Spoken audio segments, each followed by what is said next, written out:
Hey, what's up everyone? JJ here and welcome back to the channel. In today's video, I'm going to rank from worst to first all of the 2025 LEGO Harry Potter sets. In this video, obviously they are my personal opinions and views, so if one of your favorite sets makes it to the bottom of my list, obviously don't be upset. For me, I really collect, minifigure scale sets. I also prioritize scenes that have never been made in LEGO before, so if it's appearing for the first time, that could help increase it a little bit. I did take price into account, so that's definitely moved some sets that otherwise, if they had been more fairly priced, might have made it higher up on my list. For my list, I included 21 sets. I did include the in-store build from September, the kind of that Butterbeer cart. And I also included the brick heads, which I did not include last year when I ranked them from worst to first. So let's jump right in now and take a look at my least favorite set from last year's wave. And coming in last place, or 21st, is, to no surprise to anyone, Harry and Hagrid's motorbike ride. I mean, the designers really missed the mark here with this set, in my opinion. I like the idea of a motorbike ride for Harry and Hagrid, especially from, it could be the first scene when he's a baby. It could also be from like the later films when they're trying to escape. But the brick-built design for both the owl, Harry, and Hagrid really falls flat for me. I would go as far as to say that it's a bit horrifying, just the build techniques they used for Harry specifically. Hedwig looks super mechanical here in this build. I don't mind the motorbike, right? That green color looks nice. If you did not know, spoiler alert, they have released this in minifigure scale, or it's going to be released in minifigure scale in January of 2026. So I think they learned from their mistakes and this was $50 too, so it wasn't even like a cheap mistake. It was somewhat of an expensive set. Next up in 20th place, we see, this is kind of the little Butterbeer cart. If you didn't know, this was an in-store build in September for LEGO stores, at least in North America. Fun little set, no minifigures. I wouldn't want anything exclusive with this anyways, but it was kind of a nice addition if you bought Hogsmeade. I might add a few of these to my Hogsmeade display. In 19th place is the Quidditch Lesson poly bag. This was available for $4.99 last spring, and then it was kind of a gift with purchase in September, the Back to Hogwarts deal. So nice little get. His torso is not unique. We do see that in the Flying Lessons Tower, but it was a fun play feature where you kind of shoot at these statues. So there are technically two minifigures if you count the statue. So I did like this set. It was just kind of a small poly bag, though, nothing to write home about. In 18th place, we see Dumbledore's Phoenix. This is a small, just over $20 set. I'm not a huge fan of brick-built sets in general, although there's some exception to that, of course. And so I didn't mind the Phoenix. I think he looks fine for just over $20. The part of the set that I think I liked the most, of course, was like the little accessories, the mini Phoenix, kind of the reborn. I like the top piece for the sorting hat there, and of course the sword for Gryffindor. I always like when we see kind of those bright ruby red pieces with the gray and silver. All in all, not a set for me, but it's cheap enough if someone's interested in picking this up. In 17th place, I didn't include this last year, but this year's Brickhead is Luna Lovegood and the Thestral. Luna is my favorite Harry Potter character. I actually like the scene they chose, so the outfit there I think looks really nice. Something about the hair seems a little bit off for me. For Luna, it makes sense. She has very wavy hair, and holding the apple seems a bit strange, but I really like the way they have that piece there across her chest for her bag. And the Thestral looks cool too, kind of, flying or jumping there with those clear bricks, but I don't collect brick heads. I have Chippendale from the Rescue Rangers, and that's it, and that's probably what I'm going to stay at. This is pretty disappointing for me in 16th place, and the reason why is because I usually tend to love the LEGO Harry Potter calendars, and I feel like this year's is a huge disappointment. Oftentimes, I like the way they kind of make it a game, or they kind of focus on a specific movie or scene, and this one just is really lackluster. The only redeeming quality is really those holiday torsos in the 4 Harry Potter houses. And you get 2 of each, so that's nice, and you get some unusual characters you don't often see in LEGO Harry Potter. But these like small little buildable items and creatures, like it was fine. It wasn't as strong as the LEGO Harry Potter Advent calendars usually are. So I did buy it. I'm happy with some of the pieces, but overall not really great. In 15th is the Thestral family. I don't have this one. Like I said, I buy some buildable creatures. I might still pick this one up if it goes on a good enough sale that I'm interested in it. For me, I really like kind of the build there of the little pumpkin patch. When I found out that connected to the Forbidden Forest, it made me a lot more interested in this set. And in general, I like that there's 2 of them, really skeletal and creepy looking. I don't hate that LEGO Harry Potter does these buildable creatures because I know they're kind of keep doing them, and we're going to see some really cool figures in the future. And so it's not a bad wave. It's just I don't usually collect these, so I didn't pick it up. In 14th place, and this might shock some people as I saw other raiders had this much higher on their list, is the Hogwarts Castle Flying Lesson. I'm incredibly happy that we got and keep getting more expansions to this Hogwarts Castle system. With that being said, for what was this, $80, $79.99, I just felt like this was way overpriced. I'm glad that we got the Flying Lesson Tower. I wish I knew how it connected to the current Hogwarts Castle system, but the biggest offender for this set, in my opinion, is the Transfiguration Classroom inside of the tower. I went back and forth with people on comments when photos leaked, like, was it Professor McGonagall's office? Was it the Transfiguration Classroom? If you can't tell, part of the build is supposed to be the Transfiguration Classroom. Like, that just speaks to how poorly the designers did. Just adding detail. They didn't even need to change the footprint at all, as we know these are interchangeable. In 13th is the Book Nook Hogwarts Express. I bought the Sherlock Holmes Book Nook and was really blown away by it. And so I kind of wanted to buy another one, and it was between this and the Lord of the Rings, and I did like the design of this one a little bit better, even though, of course, it looks more like book ends than a book nook, but you can fold it in half and kind of as if you have two Hogwarts Express going in opposite directions.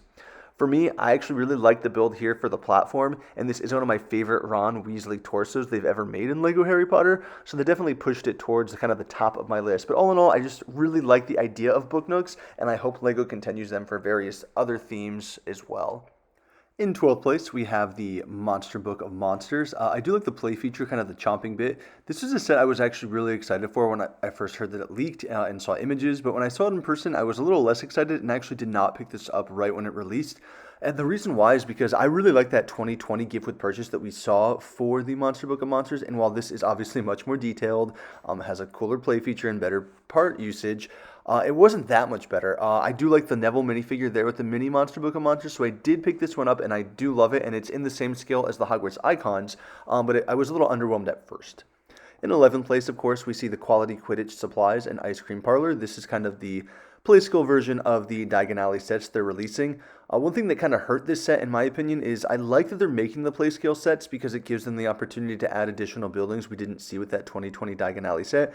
And here we didn't get anything new, right? We have both the Ice Cream Parlour as well as the Quality Quidditch Supplies in that 2020 Diagon Alley set. However, I did like the color scheme they used for the Ice Cream Parlour. I thought it looks really nice and bright. And I also like the new piece they used there for the Broom and Quality Quidditch Supplies. Plus, we got Katie Bell.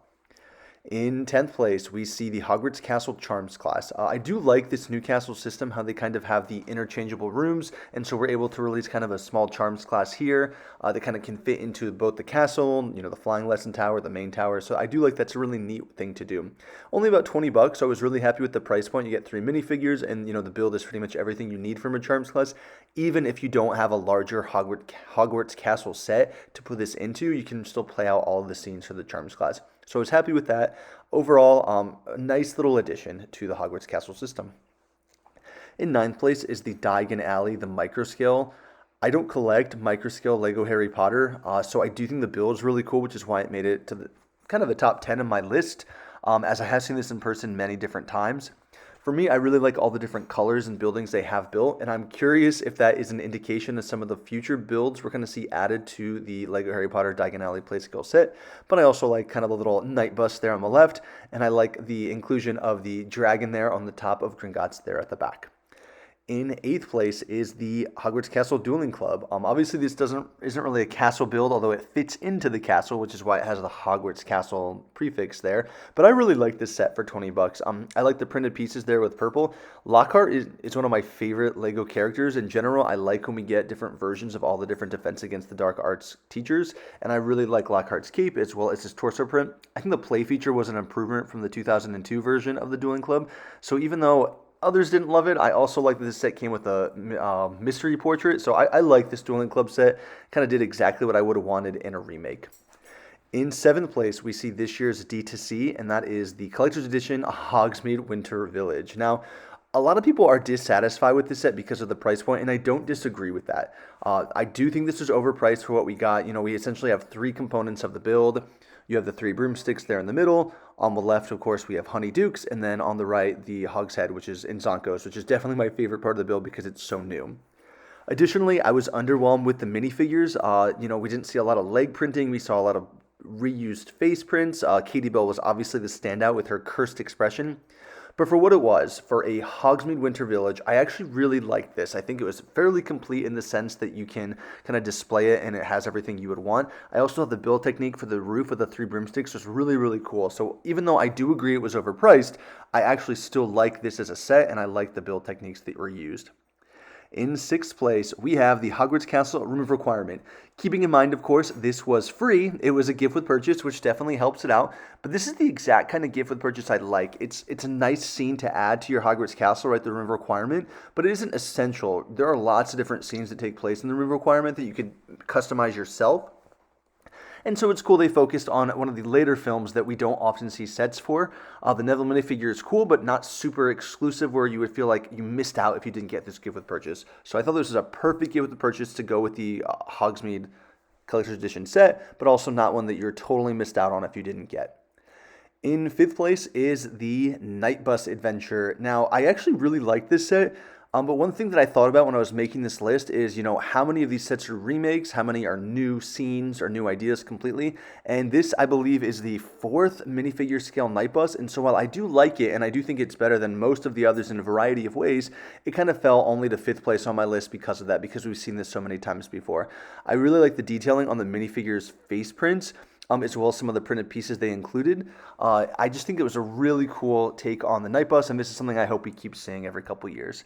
In 4th place is Malfoy Manor. I know a lot of people were dissatisfied either with the price point of Malfoy Manor or they thought it was, too small, but for $150, this is kind of what I expected. Do I think this should have been closer to $130? Sure, but this is very similar to me to Grimmauld Place, kind of in the scaling. I would have not wanted anything much bigger than this. Malfoy Manor is not heavily featured in the films, and so having just kind of a reference to it with a pretty cool looking exterior and some play features for the interior, I think work really well for me. Now, I do think the minifigures needed additional leg printing. That was something that a lot of them were severely lacking, and LEGO's kind of been dropping the ball there for LEGO Harry Potter in general, but it's still a set that I'm happy I have. In 3rd place is this year's new Privet Drive, Aunt Marge's Visit. This is the first time we see a fully enclosed Privet Drive. Well, I don't know. No, yeah, the 2002 one was not fully enclosed. You could fold it, but it wasn't enclosed. So I really liked that, and I like the focus there kind of on the back porch or the dining area and the back that we hadn't seen in previous builds for Privet Drive. And of course, I love that big fig for Aunt Marge. She looks really funny, and I was really happy that they gave her both a regular minifigure and a big fig because we didn't know from the get-go if that was going to happen. I'm still disappointed with the Lego Willy Wonka set that they did not include that big fig mold for Violet Beauregard, but we're talking about Harry Potter here, so this is a set that I really like. Unfortunately, there are still some pieces for the earlier, the 2019 version that were a little bit better there at the front with the roofing, which is why this doesn't make it higher on the list, but it was still a really fun set from this year. And in 2nd place, we only have a few left. For me is the Hogwarts Castle Herbology class. So this is a $50 set, but the idea of putting the Herbology class in a standalone greenhouse was pretty much exactly what I want the designers to be doing as they move forward with the creation and build techniques of LEGO Harry Potter.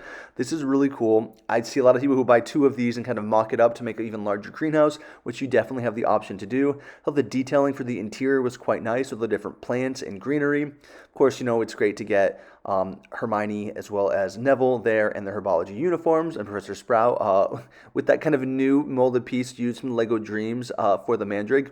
But I love this set. I bought more than one of it just because I thought the detailing was fantastic. So this is an amazing set from this year. However, in 1st place, for me, my pick is the Hogwarts Castle, the main tower. Now this set was $250. I think it says $260 on the website now. I can't tell if that went up or if it was always $260 and my brain just always rounded down. But I was really happy with the castle expansion this year. It was much taller than I had originally realized by looking at leaked images, sitting next to the last year's or 2 years ago's Great Hall. So I was really happy about that. I like that we revisited the first film. So of course we see Fluffy, as well as many of the tasks there in the raised ground part there on the bottom. But like I said, the tower itself is just really, really tall, which is cool. And that allows us to have room for, of course, the moving staircase, which actually moves, as well as Dumbledore's office, which is really a neat inclusion into the tower. We also see some minifigures for Nearly Headless Nick, which I always like getting various iterations for him, and just kind of a lot of the major characters you expect to see, including Neville in his pajamas. One of the most disappointing points is there near Neville is the Gryffindor common room. I was less happy about that, but I really like this kind of walkway around the tower where you see all those characters standing there above the rock face structure. So this was my favorite set, which just makes me really excited to see which castle set they release next summer. Thank you so much for tuning in. If you want to stay updated with LEGO leaks, rumors, news, and reviews, hit the subscribe button down below. Let me know in the comments what you think of my list. Did you like the sets I put in the end and maybe should have had those at the top of my list, or did you mostly agree with some of my choices? Maybe also list your top 3 or top 5 in the comments down below. Let's see what people think. If you haven't seen leaked photos so far for the January 2026 LEGO Harry Potter sets, it's looking to be a really good year. For me, I really think 2026 is going to be made or broken by the Summer Castle Set Edition, as well as the D2C set, the Collector's Edition set that comes out in September. So I'm really excited for both of those. Thank you. I will catch you all next time.